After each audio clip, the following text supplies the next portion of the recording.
రెసెప్ Tayyip Erdogan Turkey అధ్యక్షుడే కాదు, Islamic సామ్రాజ్య స్థాపన కోసం ఎంతకైనా దిగజారిపోయే నేత. పాకిస్తాన్ ఉగ్రవాద కుట్రలు తెలిసి కూడా దానికే మద్దతిచ్చే లీడర్. కష్టకాలంలో భారత్ వంటి దేశాలు చేసిన సాయాన్ని మర్చిపోవడంలో ఇతడి తర్వాతే ఎవరైనా. ఇప్పుడు మిత్రదేశం రష్యాకు కూడా ఇలాగే హ్యాండ్ ఇస్తున్నారు.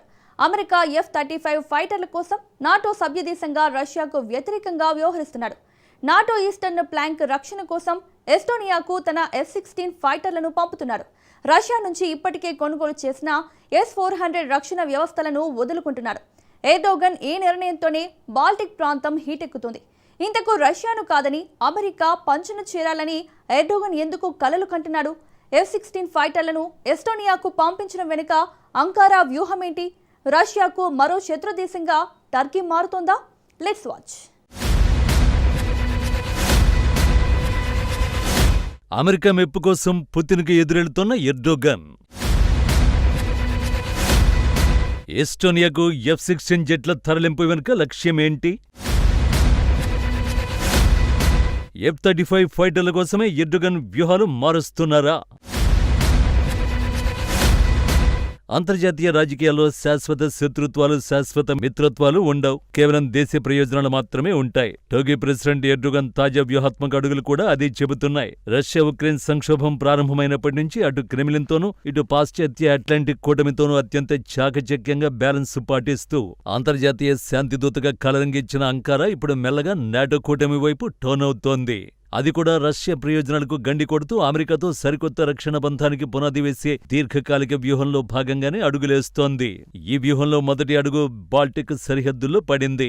రష్యాకు భౌగోళికంగా అత్యంత వ్యూహాత్మకమైన సున్నితమైన బాల్టిక్ రీజియన్లో NATO Baltic air policing mission కోసం టర్కీ తన 5 F-16 ఫైటర్ జెట్లను, భారీ సైనిక సిబ్బందిని ఎస్టోనియా సరిహద్దులో మోహరించడం పుతిన్కు తీవ్ర ఆగ్రహం తెప్పించే పరిణామం. రష్యా సరిహద్దుల కళ్ల ఎదుటే నాటో తన రక్షణ వలయాన్ని నిఘా వ్యవస్థను బలోపేతం చేస్తుంటే అందులో ఒక నాటో సభ్యదేశంగా టర్కీ ఇంత చురుగ్గా పాల్గొనడం, పోర్చుగల్ దళాల స్థానాన్ని భర్తీ చేస్తూ బాధ్యతలు స్వీకరించడం మాస్కో సైనిక వర్గాల్లో తీవ్ర ప్రకంపనలు సృష్టిస్తోంది.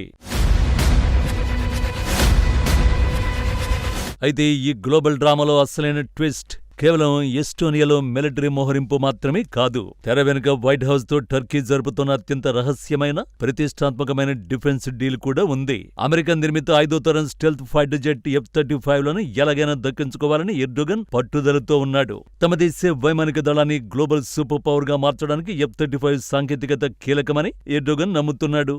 నిజానికి ఒకప్పుడు ఇదే F-35 సంయుక్త ఉత్పత్తి ప్రాజెక్టులో టర్కీ ఒక కీలక భాగస్వామి. బిలియన్ల డాలర్ల పెట్టుబడి పెట్టింది కూడా. కానీ అమెరికా నాటో హెచ్చరికల్ని తీవ్రంగా బేఖాతరు చేస్తూ రష్యా నుండి మోస్ట్ అడ్వాన్స్డ్ S-400 గగనతల రక్షణ క్షిపణి వ్యవస్థను కొనుగోలు చేయడంతో అమెరికా తీవ్ర ఆగ్రహాన్ని వ్యక్తం చేసింది.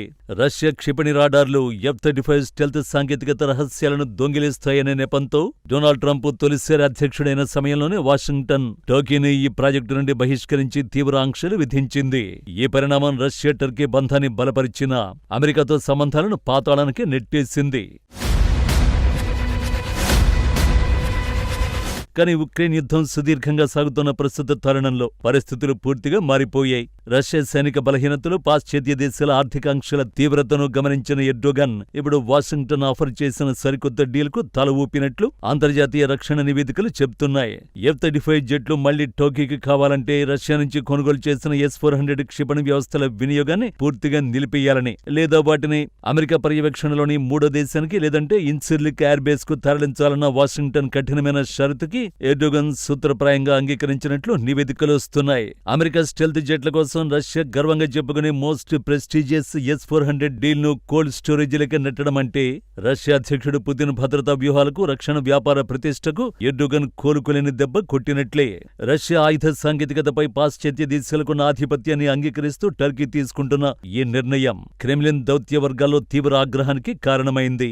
సరిగ్గా ఇలాంటి సమయంలోనే తన F-16 జెట్లను ఎస్టోనియాలో మోహరించడానికి టర్కీ సిద్ధం కావడం పుతిన్ ఆగ్రహాన్ని మరింత పెంచడం ఖాయమని రక్షణ విశ్లేషకులు అభిప్రాయపడుతున్నారు. కానీ పుతిన్ ఆగ్రహానికి కారణమవుతామని తెలిసి కూడా టర్కీ ఎందుకు ఈ నిర్ణయం తీసుకుంది? ఈ ప్రశ్నకు సమాధానం రక్షణ ఒక్కటే కాదు, ఆర్థిక కోణం కూడా ఉంది.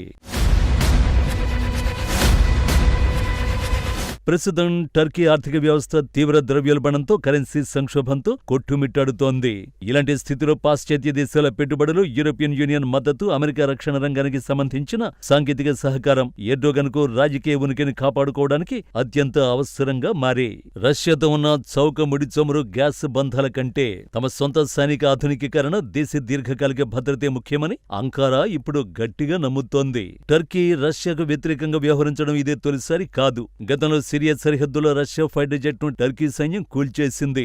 సిరియా, లిబియా అంతర్యుద్ధాల్లో రష్యా సేనలకు వ్యతిరేకంగా వ్యూహాలు రచించిన హిస్టరీ కూడా ఎర్డోగన్ కు ఉంది. ఆ తర్వాతి కాలంలో రాజకీయ అవసరాల కోసం పుతిన్తో వాణిజ్య బంధాలను బలపరుచుకున్నా సమయం వచ్చినప్పుడు నాటో కూటమిలో తన సుప్రీమసీని నిలబెట్టుకోవడానికి రష్యా ప్రయోజనాలను సైతం పణంగా పెట్టేందుకు ఆయన వెనుకాడరని తాజా పరిణామాలు నిరూపిస్తున్నాయి.